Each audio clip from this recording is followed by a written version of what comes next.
There's a fucking line here, girl. You got a problem here, guy?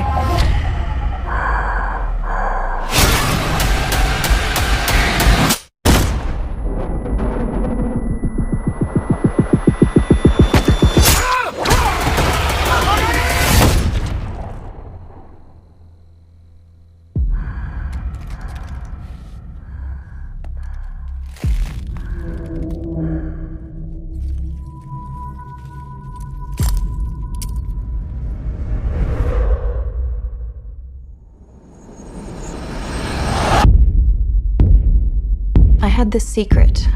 There's a darkness inside of me. It followed me here. And it's gonna keep coming for us. We share a certain history. This isn't like any other ghost face. What is this place? A shrine. We've got to lure him in. We execute him. Hello? Let's play a game. You know you're like the 10th guy to try this, right? It never works out for the dipshit in the mask. Maybe. But there's never been one like me, Gale.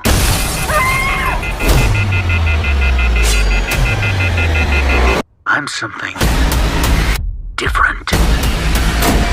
That's why I'm gonna shoot you in the fucking head.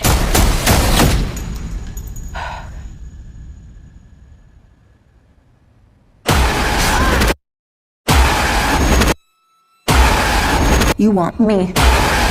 So let's finish this.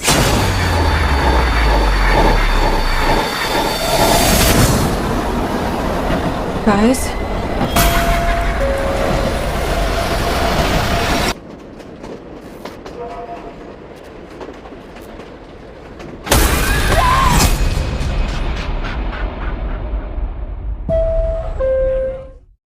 What's going on, world? It's your boy Kuya P here with Heather Hurt. We just came out of the screening for Scream 6.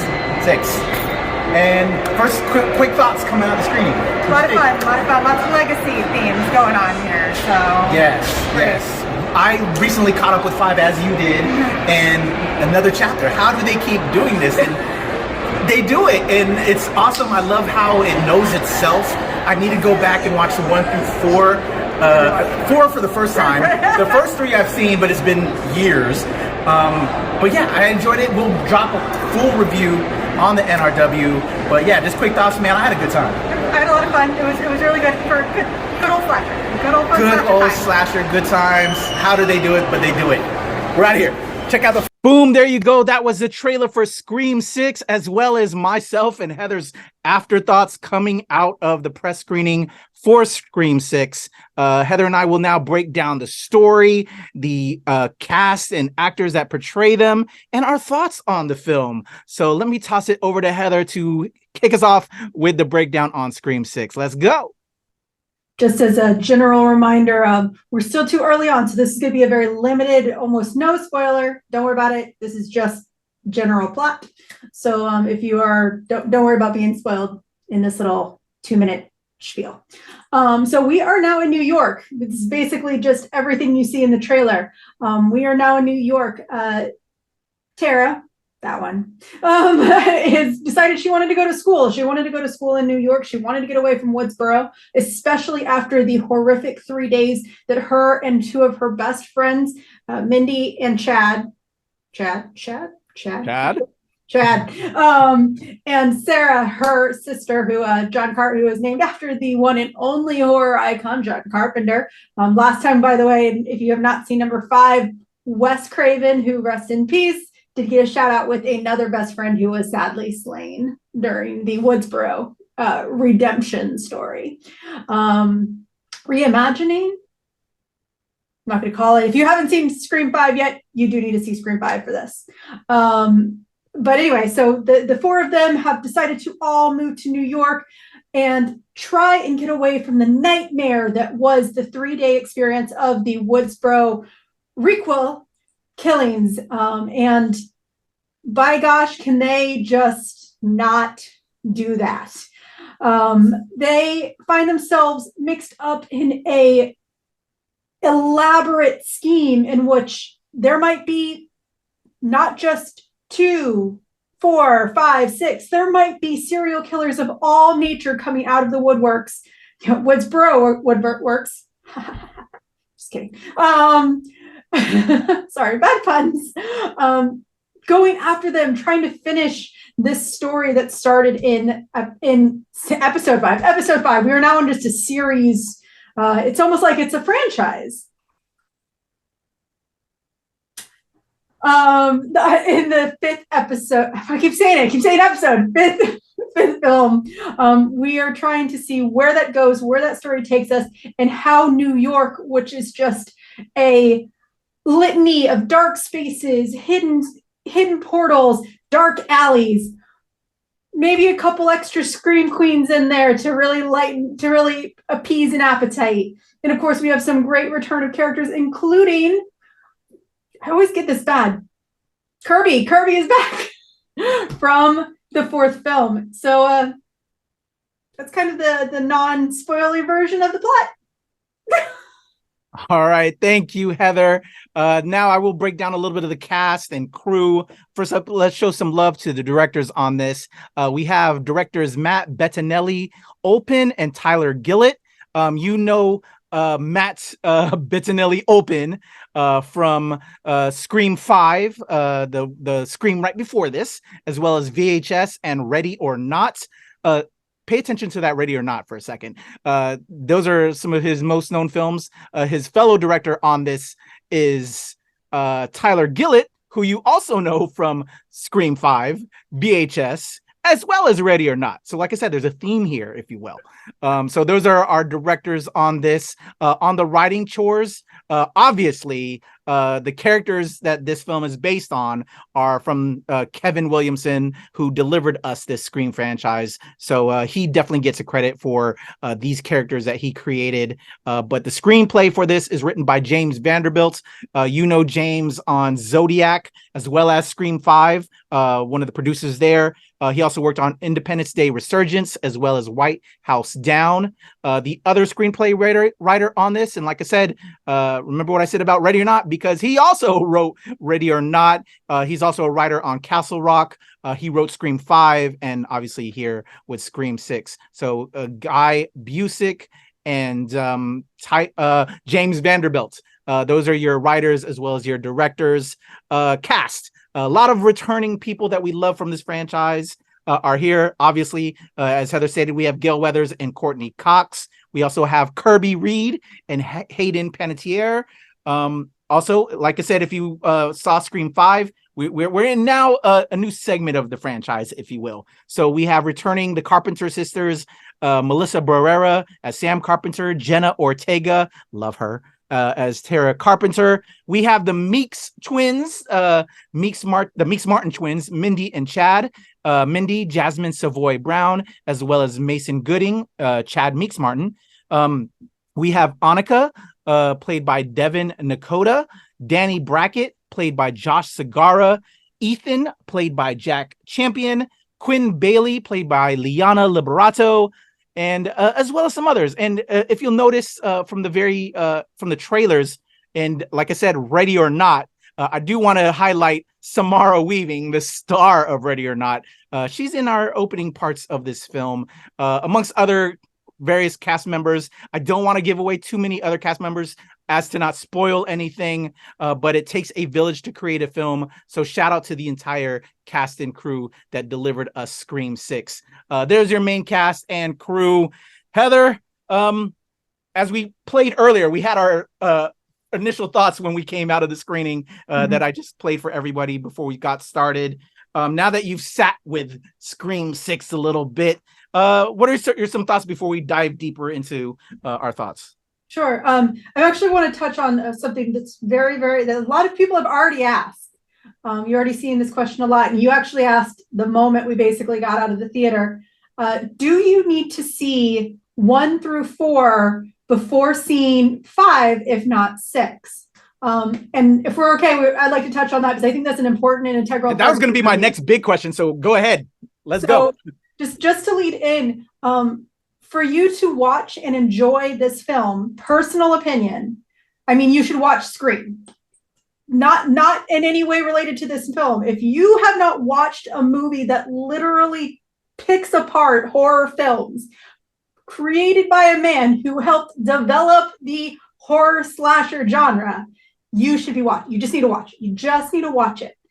To watch 5, you thoroughly... Or you mean 6? To watch 6? No, I'm talking about 5 because technically, in my opinion, you do need to watch 5. Yes, you need to watch 5 because there are several references in this film, in 6, to watch 5. So if you have not watched 5, I strongly suggest you watch it before this. But to go back, the reason I do think that you need to watch 1 through 4 because there are a lot of really fun, cute Easter eggs. There's also a really, really important plot point that you find in 4 that is related to, I always stupid green screen, Hayden Panettiere. There's a very, very, very important plot point, and that's why she's technically brought back in number 6. So personal opinion, for you to thoroughly enjoy, and which I did. My husband and I had an absolute blast. We were picking it apart the entire time. For you to thoroughly enjoy everything about 5 and then 6, please watch 1 through 4, at least 1, 2, and 4. Okay. I won't get into the argument about how bad 3 is. Please don't at me.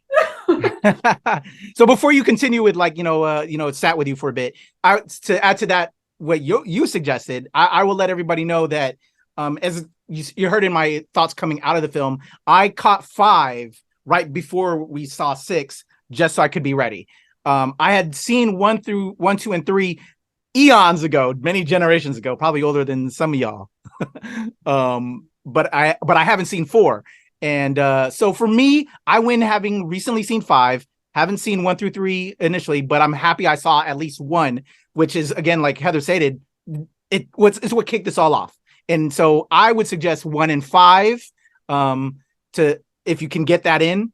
And then I know personally now having seen 6, I'm looking forward to catching up with 1 through 4, and especially 4 because of this Kirby character played by Hayden Panettiere. I want to know a little bit more about her because she's an element, one of the big elements in this 6th installment of the franchise. So there's our little, recommendations, if you will. Do some homework, if you will, before you see Scream 6. But Heather, so it sat with you a little bit. Just what have been your thoughts of this film and discussions with our good friend John over there, your husband, my good friend. We talked a little bit about it after the film. What have your thoughts and convos been about it? Most of it is that we do not believe that this is the end of the franchise. We think that there is at least one more. It was a really great tie-in. It was a really, really great. There are many. When you look at a series from what you believe is a trilogy, once again, I always came into this movie expecting it to be a trilogy. Like I was like, they're gonna make this a 3-parter. Like even if they don't, I'm still on this is gonna be a 3-parter train. So from 5 is technically number 1 in this part of the trilogy. This is a really great second film. You do not get many good seconds or many good sequels or many, especially when it's just sandwiched. It's a sandwich. You know that there's more coming.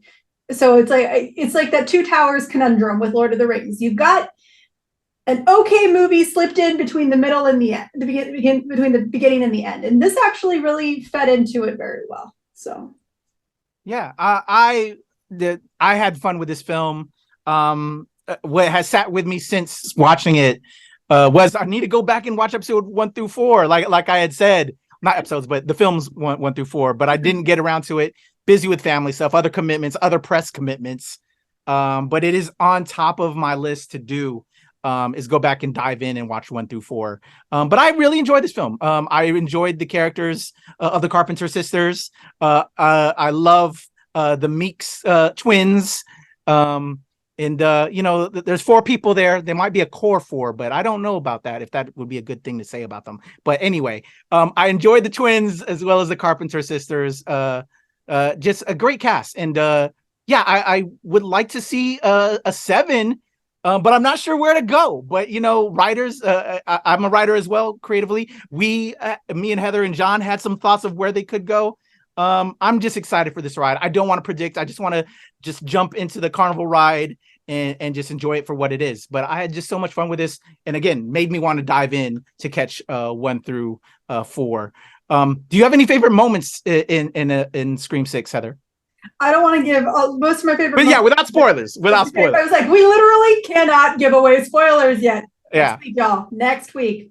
But there are some really, really great moments. And once again, this goes back to the fact that, so my husband and I, we are huge Scream fans. My husband is a huge horror fan. I love horror. But Scream 1 through 3 is on our Halloween watch list. We at least watch Scream every single Halloween. We try to get through at minimum 3. So like, this is a movie. So this franchise it is not just like a thing for us. It is our fandom. It is what we love the most.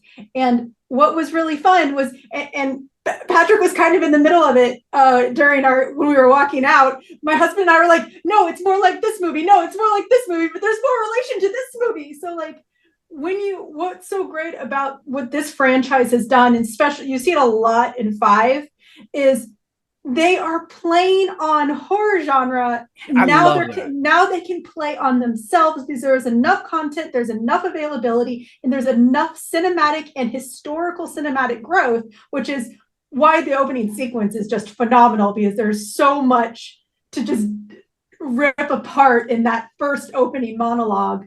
That what's so much fun about this movie and about 5 is finding all of the small things. And personally, after seeing this movie, I know exactly where I think that they're going to go with number 7. If they make a number 7, and if they follow the same tropes that they have been playing, not going into detail, but like watching this movie, watching all those fun Easter eggs, seeing where they could go. We may have to do a video after the embargoes are up, just for you all, so we could just like, hey, predictions on where the Scream franchise should go, and just maybe, I'd be curious. And we obviously have some thoughts, but we also don't want to get in trouble with our studio friends right now. So favorite character, Heather. I love a group that might, they're not like the Fantastic Four, but you could call them the Core Four because they're still around. The Carpenters and the Meek Twins. It might be. Who's your favorite character? I never know at the end of this movie. There are some very important points made when we get when someone goes into a tangent about how horror movies are supposed to work yet again. Once again, watch 5 because for reasons. My favorite character, though, I loved Alexa. I wish we got more of her just in general. Because her and oh my gosh, why did I just forget the twins' name? Mindy. And Mindy, their relationship is phenomenal. We just need more of that in airtime. That yes. When we first meet her, she is just gold. There's one of the things that's really great about this movie, and actually I think one thing that this movie has done better than any other Scream, this is probably the best ensemble Scream film, even better than number 5. The overall cast, it makes it very hard to pick. I'm not a Chad fan, I'm sorry guys, but there's a lot of jokes there. There's a lot of jokes. But I love the Carpenter sisters. I love where they're going with Sam's mental state. I love where they're going with, heck, Kirby is even pretty fun in this film. And y'all can attack me for 4. 4 is a pretty good film. Y'all can be mad at me as much as you want. Yeah, I agree with you. It's been a minute, like I said, since I've seen 1 through 4, or I haven't seen 4, but 1 through 3. But yeah, this ensemble is fresh. I don't know. There's something about it that really gets me. But a lot of fun with this film, and I look forward to. Yeah, I think this will be the first time we did like a review, and then wanted to come back to do a spoiler type review / where should we go next type of discussion, because it'd be interesting where this is gonna go. And like you said, we had our conversation, but we're not gonna do it here. But highly recommend this film. Would you say that? A film to watch this week, Heather? Absolutely. Go see it in the theaters. It's always fun. And it's always fun to be able to interact. The great thing about this movie and Cocaine Bear, the reactions within the theater, half of what you get see one of the great things about slashers is everyone else's reactions around you. Definitely. This isn't one of those films. If you want to have a good film where you can just react with the audience, see it in the theater.